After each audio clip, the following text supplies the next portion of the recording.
I'm Aliya. I've been a Muslim for 28 years. I'm a wife. I'm a mother of 6 children. I'm a project manager for the British Islamic Medical Association, and I'm also the North Branch manager for Solace. I reverted 28 years ago. The process took about 4 years. Do you want me to carry on? I was agnostic for a while, didn't believe in anything in particular. Never really thought deeply about it. I had respect for religion, although I didn't entertain it or talk about religion at all, really. And it was only until I was about in my early 20s, I decided to take a gap year out before I went to university, and I went to Australia. And it was then, looking back now, I realised that I was searching for God. Not searching, but realising that there must be a higher power that's greater than me, that knows everything about me and everything about life. I was backpacking, and I was supposed to be working and backpacking my way around the country, but unfortunately it was a recession, and it was really hard to get jobs, and it was really tough, and I was going through a few tests. And I remember that we, as a backpacker, you party a lot, you drink a lot. And it was becoming very boring, very monotonous, very meaningless and empty. And I remember thinking, I can't tell anyone that I'm feeling this way, because I'm going to be putting a dampener on the party. So there must be someone who knows what I'm going through, that I don't have to explain myself. And looking back at that, although I never admitted at the time, I believe that was my process to believing that there could be a God or a higher power, at least at that point.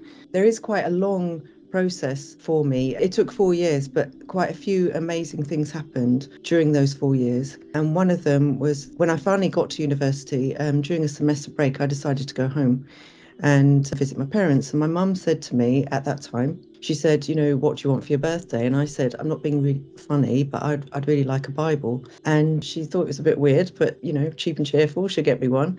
And I remember when I first got it in my hands, I decided, right, I'm going to read it. And it was late at night. And I said, God, if you exist, show me a massive sign, make it massive, because if it's too small, it'll just go over my head. And I started to read, and I read quite a few things that night. One of them was a chapter called Ecclesiastes. It's about a lot of things, but I started to read, and it was about 12:30, and I thought, it's getting a bit late, I'll just read for a little bit longer.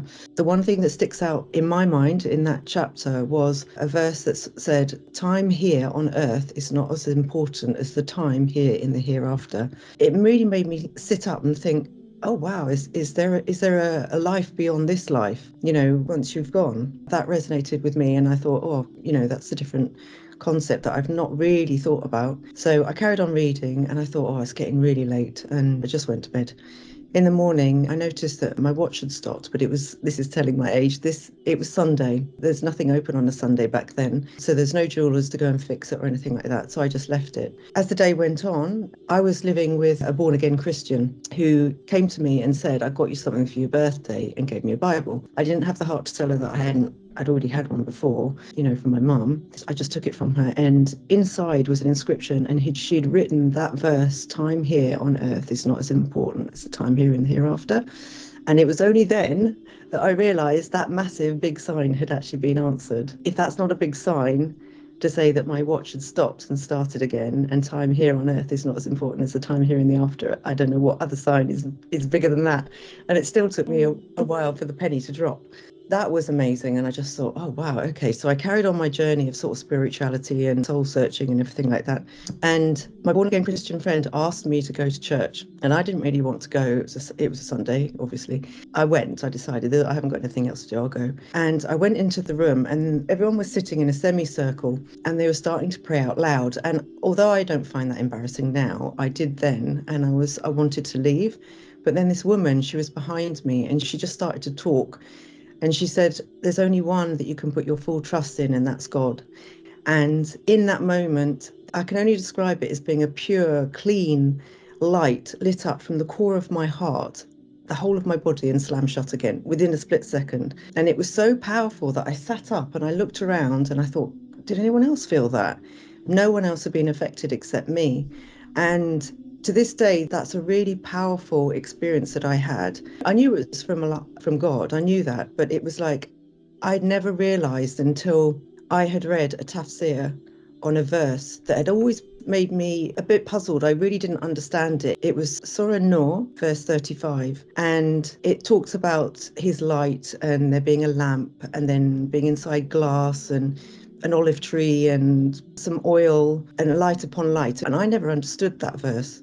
I thought it was beautiful, but I never understood it until I read the tafsir. Then I realised that it's actually Allah's guidance, where He actually gives you light, His guidance and His light. And that's where the light of God had actually ignited the light that was very small inside my heart, which is my natural fitra. And it was, I was on this soul-searching journey towards Him, and He had actually ignited that light to sort of illuminate the pathway, if you like. Amazing.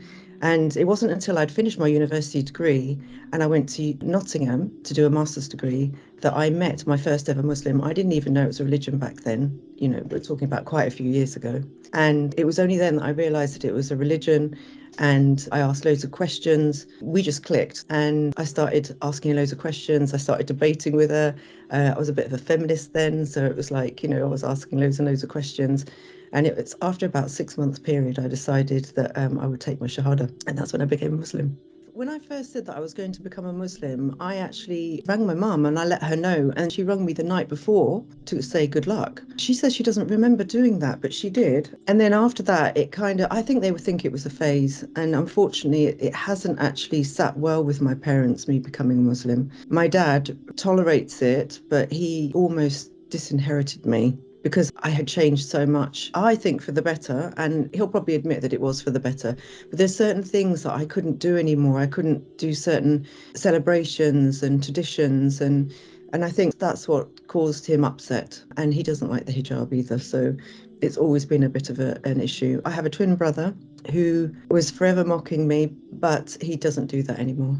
So alhamdulillah, it's a lot better than it was, but I think we tolerate each other if we don't talk about religion. The first thing that I struggled with, the hijab, because I'd never worn anything on my head. So I kind of wore it like a wrap. So it was twisted and you could still see my neck right at the beginning. And this is why you have to be patient with reverts, because, I wear it properly now. But I mean, I didn't then. For 6 months, it took me ages to sort of bring it down. And I was doing my master's degree, and all the way through that, I was sort of changing my appearance, sort of wearing more loose clothes and wearing hijab in the twisted sense. I finally said, right, I'm going to bring the hijab down now so that you see it much lower and covering underneath my chin and everything. I went into university and the administrator's office went, oh, so that's why you're wearing it. We thought you had cancer. And it was that moment I thought it really helps if to wear something properly so that you actually represent your faith properly, because all this time for about 6 months I've been giving the wrong impression. But anyway, alhamdulillah, the hijab was probably the thing that took me longest. And then I think the other thing that is a real struggle is having my parents and my brother, who I love dearly, not understanding my faith and not being able to talk about it without it becoming something that we disagree with. And that's the sad point. That's the most hardest, I think. Coming from a non-Muslim environment and learning about Islam, they come with, the majority of reverts, I would say, come with a genuine longing to learn and to worship Allah in the best way that they can. But they also have a lot of non-Islamic habits that they take in as soon as they take their shahada. And it takes a little while for them to sort of move away from that lifestyle. And they need knowledge, correct knowledge, and a lot of patience. Some people with the best of intentions will actually bombard reverts with a lot of knowledge and books, and some people can be really harsh towards reverts when actually what they've taken on board is quite a lot already, and they just need a little bit of time and patience to sort of process things and internalize that and then make those changes. So I think that's what really needs to be people to be aware of, really. I've been a revert for a long time. I just know what it's like when you first enter into Islam, and it can be a little bit overwhelming. So much knowledge, so many people giving you advice and tips, and you don't know what you have to sift through what's culture, what's politics, what people's preferences, to actually then realizing what the true religion is. The reason why I'm doing it is because I'm a revert and I want other reverts to know that it's okay. You're going to find your way, you're going to find your own journey. And your relationship with Allah is very unique between you and Him. It's not always going to be the same as other people's. So we're here to support you. Everyone's relationship with Allah is very unique. and to take your time and to just enjoy the process. Your relationship with Allah is unique and your journey is unique, but still valid and still important. I've never received support from Solace, but I do work for Solace, and I do find solace within my work just by being with other sisters and knowing the nature of the organisation. So through my work, I'm getting sisterhood, if you like, and support that way, but I've never received one-to-one support. Many reverts, when they come to Islam or have been in Islam for a while, they may be tested and they may be going through difficulties and struggles. And they may not have family that are nearby. They may not have family that understand. And they may not have people in the community even know that they're going through struggles because maybe they're in an isolated area, or maybe it's because they don't want to speak or haven't got anyone to speak to about their tests that they're going through. So Solace is able to give that one-to-one support and that patience, that compassion and a listening ear. And I think that's really important, to be able to feel grounded and continue on their journey of their faith with that compassionate support from Solace.